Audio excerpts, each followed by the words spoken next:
Hey everybody, this is Tyler with Soul Ring Society.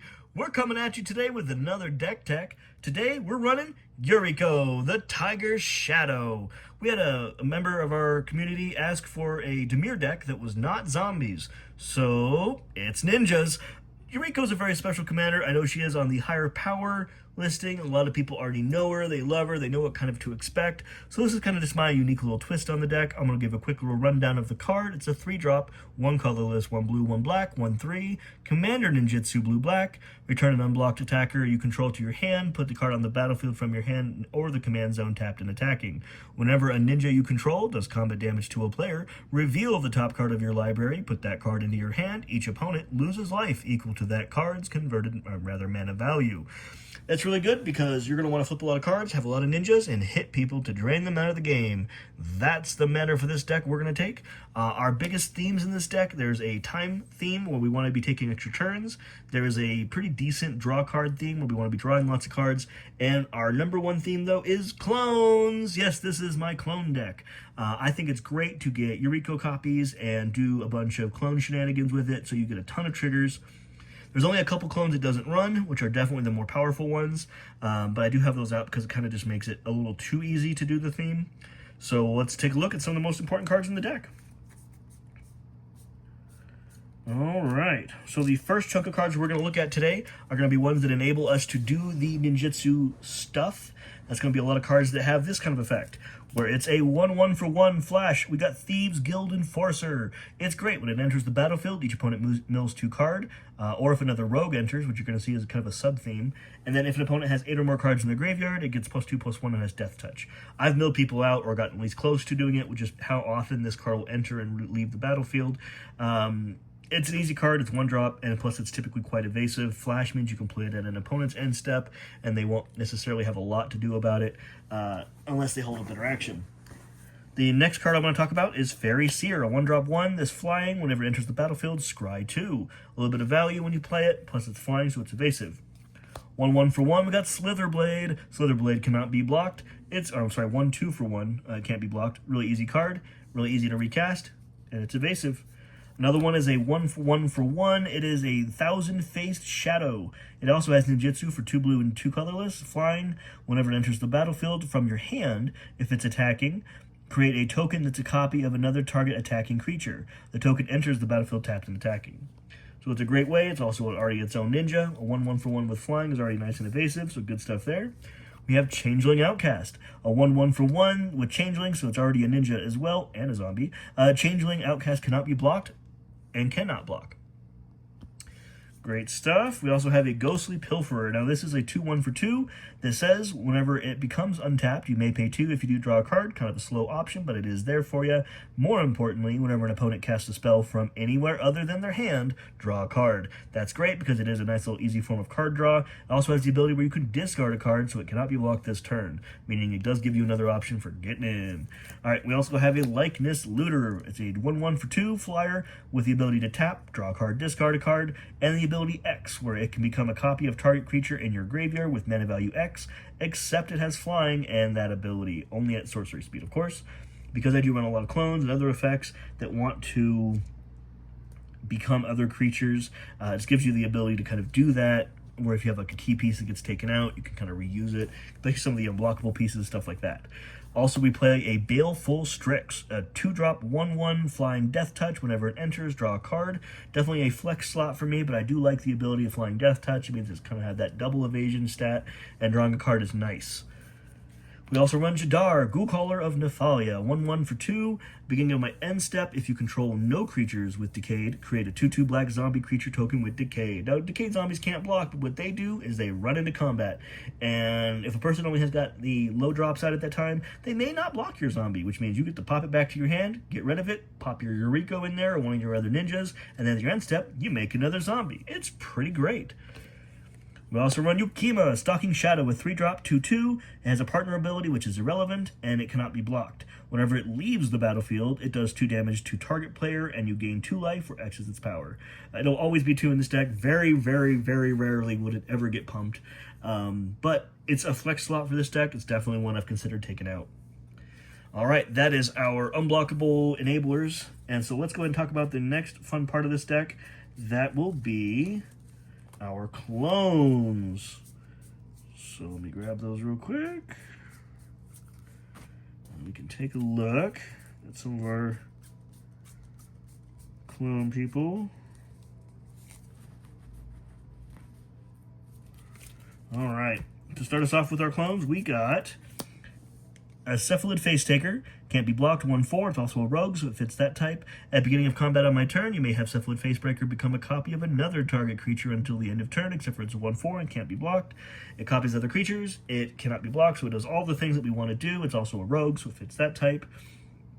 Next is Glasspool Mimic. It enters the battlefield as a copy of any creature you control, except for it's a shapeshift or rogue in addition to its other types. It's more often probably going to be a land than anything, but sometimes it could just do its clone thing, and it's really not too bad. It meets all the requirements we normally want for our clones. You also have a Naga Fleshcrafter. You may have it enter the battlefield as a copy of any creature on the battlefield, but it also has a renew ability for 3 that says exile this card from your graveyard, put a 1/1 counter on target non-legendary creature you control, then each creature you control becomes a copy of the creature until the end of turn, only at sorcerer speed. It's a clone, plus it gives you the ability to kind of transform your entire board to a certain creature in case you get something really spicy that you want to try to beat the game with. Boom, boom, let's keep moving. We got the Waxen's Shape Thief. It is flash 0/0, but it enters the battlefield as a copy of any artifact or creature you control. So good stuff there. Nice and easy clone. We also got Evil Twin. May have Evil Twin enter the battlefield as a copy of any creature on the battlefield, except for it gains blue-black. Tap, destroy target creature with the same name as this creature. I cannot undersell it. This is definitely an underplayed card for 4 mana. The ability to copy someone's commander and then just keep it out of the game every single turn is frustrating, and it definitely demands an answer when you play it like that. So Mirror Hall Mimic. Mirror Hall Mimic enters the battlefield as a copy of any creature on the battlefield except it's a spirit in addition to its other types. Its disturb ability on the back has the ability to enchant a creature that on your upkeep makes a copy of the enchanted creature. If it goes anywhere at that point, then it gets exiled. But it is another reliable copy effect, and it is good for the deck. The other one is Clone. Very simply, Clone is a clone effect. And it will not copy. There's a lot of old words on this one that basically mean you clone a creature, you don't get any of the other stuff like enchantments on it and stuff like that. And it's cool because it's one of the original ones. I really like the art. The 2 soldier guys are kind of standing there checking each other out to see who's actually the clone is great. We also have the Auton Soldier. The Auton Soldier was my bid for this deck to have the best way to make a non-legendary creature. When it enters the battlefield, you get a copy of a creature on the battlefield, except for it isn't legendary, and it is an artifact in addition to do its other types, but it also gains Myriad. Myriad's great because when it attacks an opponent, it gets to make a copy of whatever it is that's tapped and attacking the other opponents. I like this because it does have one of the easiest ways to snowball your Yuriko into a bunch of Yurikos, and it's just really, really cool. Great times. That is the end of the creatures, but we also have the Clone Saga, a new one that on Chapter 1 lets you get a little bit of Surveil. Chapter 2 says whenever you next cast a creature spell this turn, copy it, except the copy isn't legendary. And 3, choose a name. Whenever a creature of the chosen name does combat damage to a player, draw a card. So it's another easy way to make a clone copy of Yuriko in case you haven't done it. I'll be honest, you really don't want to cast it. You really want to put it in as a companion with the ninjutsu ability, not companion, but with the commander ninjutsu. Just FYI, it is a way to do that. Or your clones and stuff like that. Great times. We also have Imposter Syndrome. Imposter Syndrome is another new card that says whenever a non-token creature you control does combat damage to a player, create a token that's a copy of it, except it isn't legendary. Another easy way to get a non-legendary token that isn't exactly just cookie cutter, play a creature, all of a sudden now you just start winning.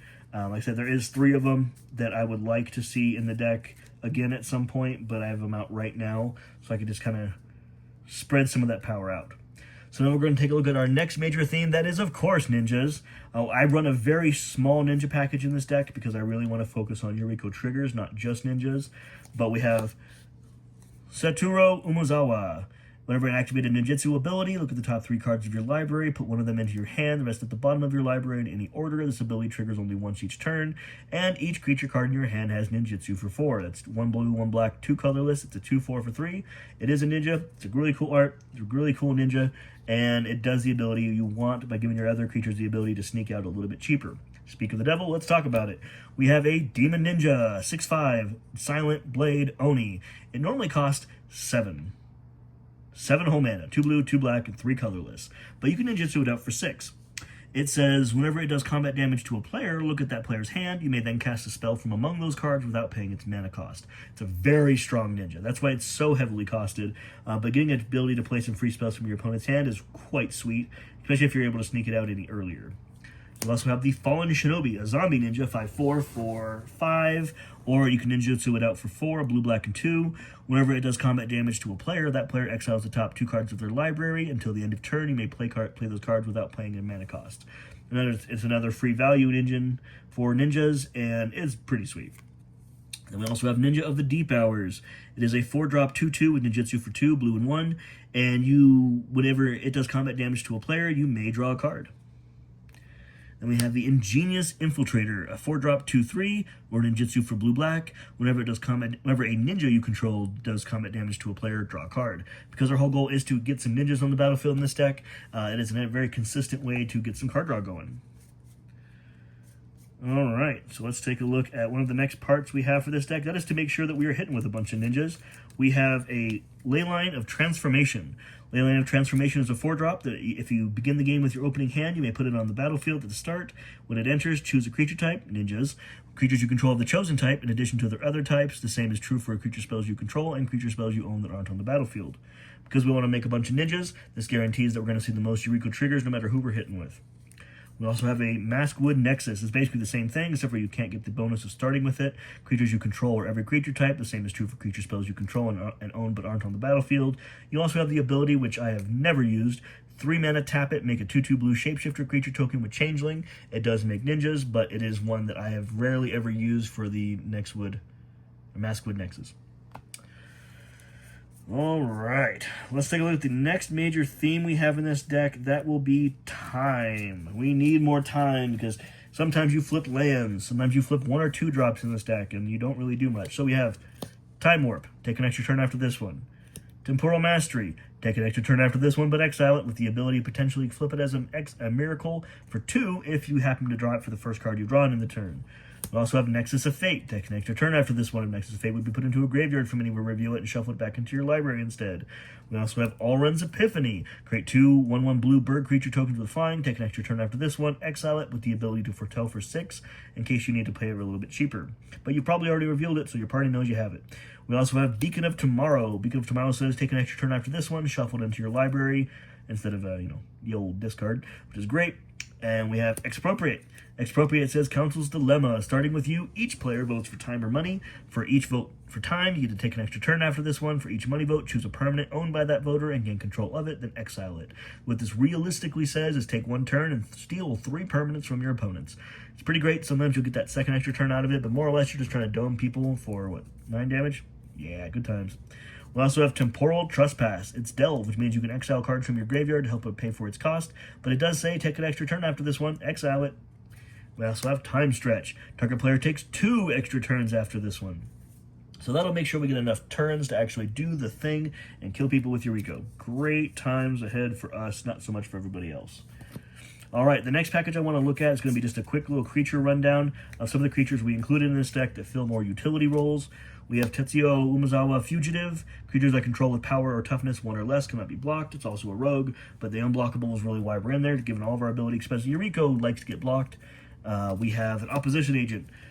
It is a great card to stop people from tutoring their libraries. That means fetch lands, that means land ramp, that means everything. And since this deck will mostly be interacted with and people will need to find interaction, they will use their ability to tutor to give them that advantage. This lets you stop it.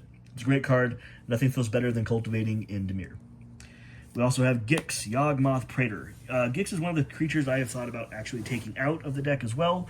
It is kind of like a weird protection, because anytime a creature does combat damage to one of your opponents, its controller may pay 1 life if they do draw a card. I'm not big on giving my opponents a ton of advantage, and that's why it's kind of it's just a cool card for the deck. You can pay 7, which includes the 4 colorless and 3 black, discard X cards, exile the top X cards of target opponent's library. You may play lands and cast spells from among the cards played this way without paying their mana cost. So it does have kind of like a big splashy top end where if you're getting a lot of hate and you're not able to really spend a lot of your cards, you're not really doing a whole lot with the ninja stuff, maybe Yuriko just kind of keeps getting plinged down, you're not getting any of your own blockers, it kind of gives you another axis to play the game at, but you're not going to have enough cards to really make this worth it in this deck.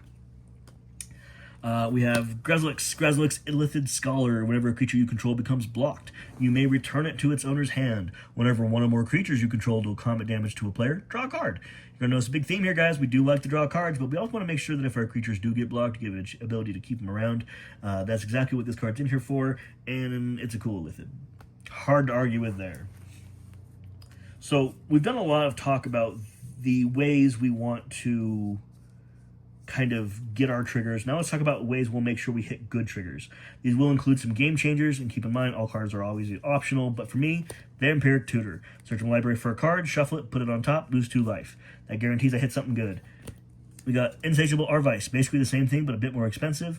It has 1 black, but Spree, 2 mana, search your library for any card, then shuffle it, put it on top, and 2 extra black. Target player draws 3 cards, loses 3 life. It's basically a more expensive Vamp Tutor. It's great.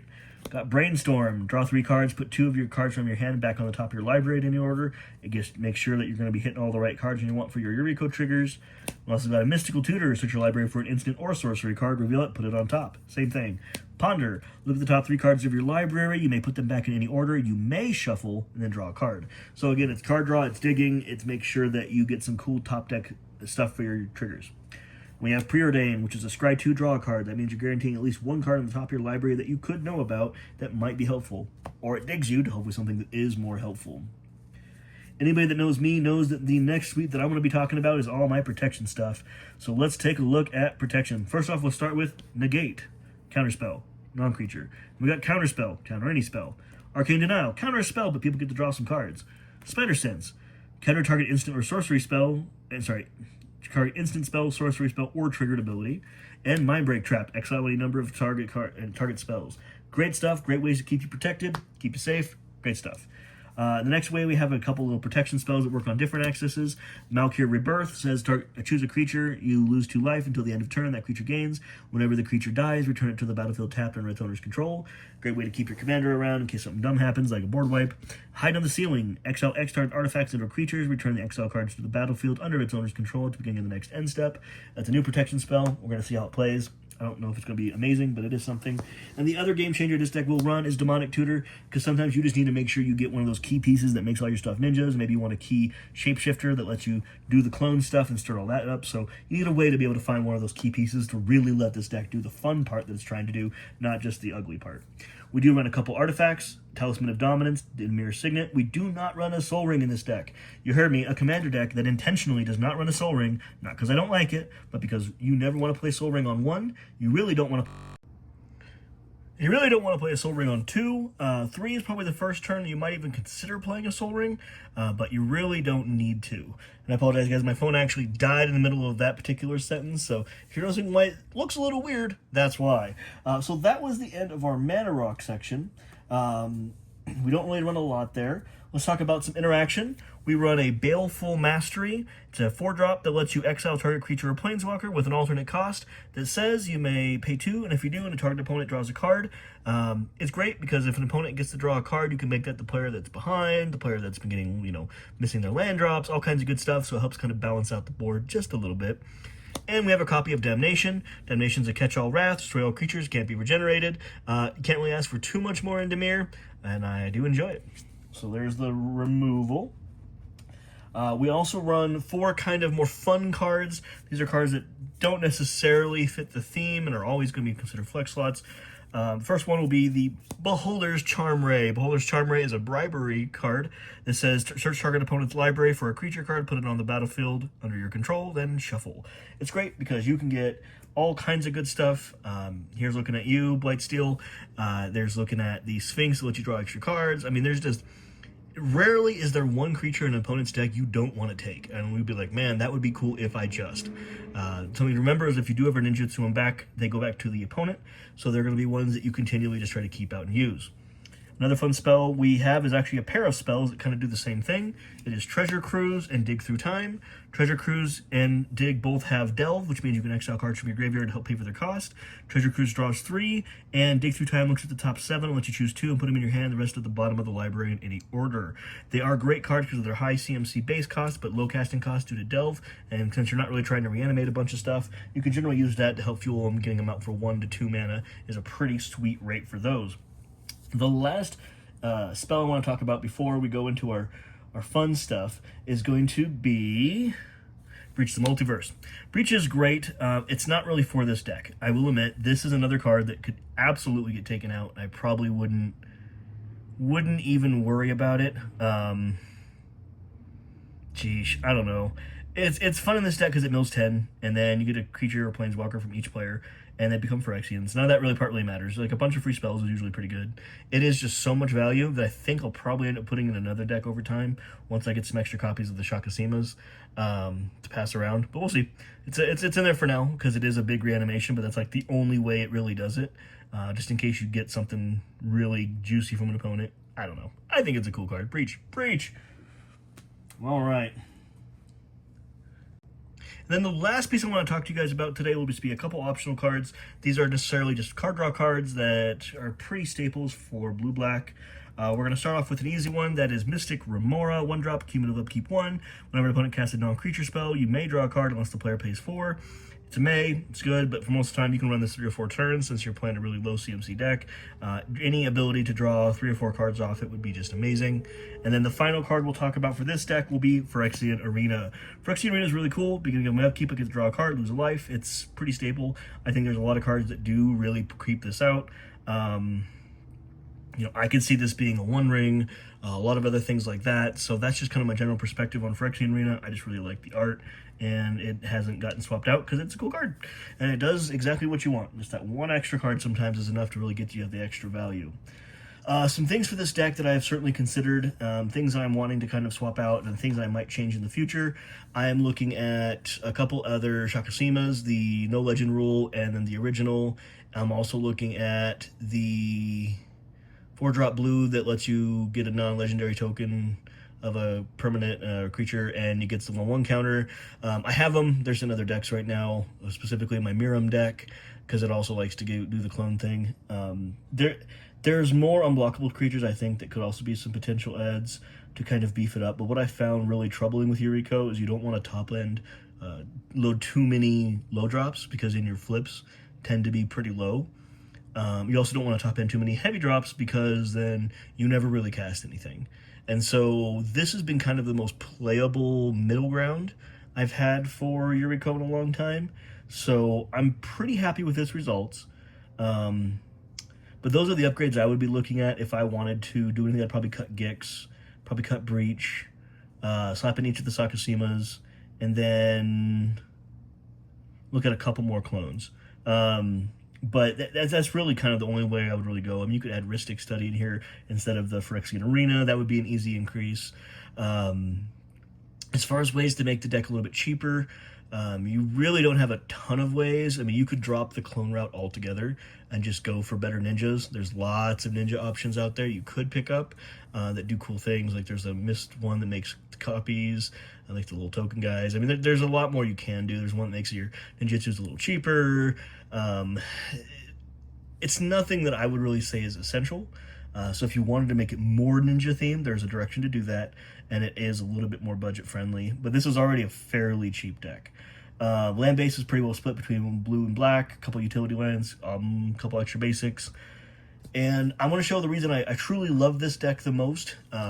It's actually a really simple one. Now, I don't have any sponsorship with Dragon Shield, but I love Dragon Shield sleeves, as I've preached to everybody before. This one in specific has my doggo on it and a little dragon in the back.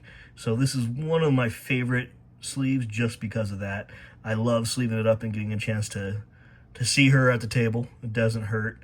And so this is one of my reasons I think this is one of my favorite decks. And because Ninjas is also a list I always end up going back to and rebuilding and taking it apart, rebuilding. And so this is finally, I think, a stable version of it where I'm happy with it. It's not crazy oppressive, but it also plays at a high enough power level where I feel it can contend with some of the faster decks that are in my meta. We don't play a lot of, like, I am the combo player at our meta, so I don't really have to worry about that all too much. But it runs all the counter spells to help kind of give it some protection, just in case those do loop out. Problems with this deck, it's Yuriko, so people kind of know what they're getting into. A lot of eye rolls, a lot of head groans, a lot of just not the most fun at the table. So this is not a deck that I typically will sleeve up. If I'm going to, like, a convention, or if I'm going to have a group with a random table, I really won't bring Yuriko because it doesn't spell fun for the rest of the table. But it is literally one of my favorite decks, and it happens to be a Dimir. So to those out there who are looking to get ninjas, be a ninja and go get yourself some unblockables and get in there for combat. For everybody else, we have a couple other deck requests coming up. We got Knuckles, we got Spider-Man, we got let's see what else. We got a couple other ones that I'm still kind of looking at. I'm thinking Knuckles will probably be my next one because I've been playing that one and Anti-Venom probably the most recently, and they've been ones that I've been wanting to tinker with and kind of having fun with, so we'll take a look there. And as always, let me guys know, what are some suggestions you guys have for Yuriko? What cards do you like? What cards do you not like? It is a deck that is expected to generate some measure of hate, so you know, you gotta live with it sometimes. Not every deck can be super PC for everybody. But I appreciate everyone. Truly, I know these videos do run a lot longer. I have thought about doing kind of a short little snapshot of just, hey, here's a couple cards of each pool and examples of them. So I hope everybody doesn't mind this long form content, and certainly if you want to see any changes up, or if you have topics you would like to see me talk about when it comes to the decks, please leave it down in the comments below. We are always evolving this particular series to kind of meet whatever needs our community finds. And I want to make sure that we are fulfilling that obligation for giving you guys good information that not only talks about the deck, the reason I chose the cards, upgrades and possibly downgrades for cost reasons, but also making sure it's pointed in a useful and helpful way that can actually benefit people who are looking at those commanders or who have to face them down and want to kind of see what access they can operate on. So let me know down below. And as always, thank you guys for having a wonderful rest of your day. Be kind to yourself. Take care. So